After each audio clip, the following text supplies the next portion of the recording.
Ini tentunya menjadi pembelajaran juga buat kita semua bahwa di dalam kepolisian tentunya diatur tentang masalah etika profesi. Kemudian di situ mengatur jelas terkait dengan apa yang boleh dan apa yang tidak boleh.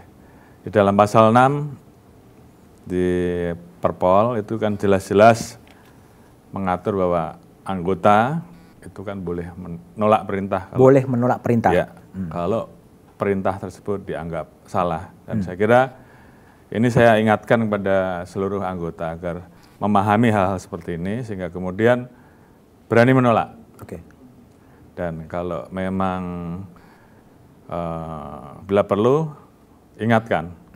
Jadi saya selalu sampaikan sekarang bagaimana kita saling mengingatkan antar anggota satu dengan anggota lain, pemimpin juga begitu, pemimpin harus bisa menjadi teladan, harus bisa menjadi contoh bagi anak buahnya, dan kalau dia melakukan perintah-perintah yang kemudian dirasa oleh anggotanya itu salah, saya minta kepada anggota untuk menolak dan jangan takut, dan bila perlu, apabila kemudian karena dia menolak terhadap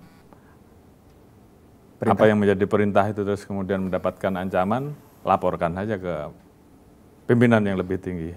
Kita akan respon sehingga kemudian anggota betul-betul firm pada saat melaksanakan tugas. Di sisi lain, tentunya saya minta kepada anggota, mari kita sama-sama bekerja dengan lebih baik,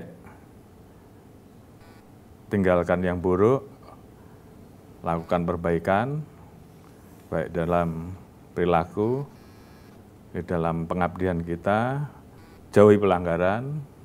Komitmen saya tentunya akan terus saya laksanakan.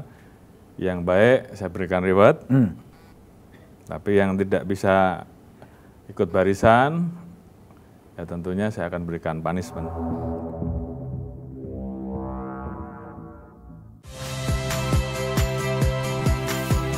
Saya Iriana Mardanus. Saksikan program-program Kompas TV melalui siaran digital, pay TV, atau media streaming lainnya. Kompas TV, independen, terpercaya.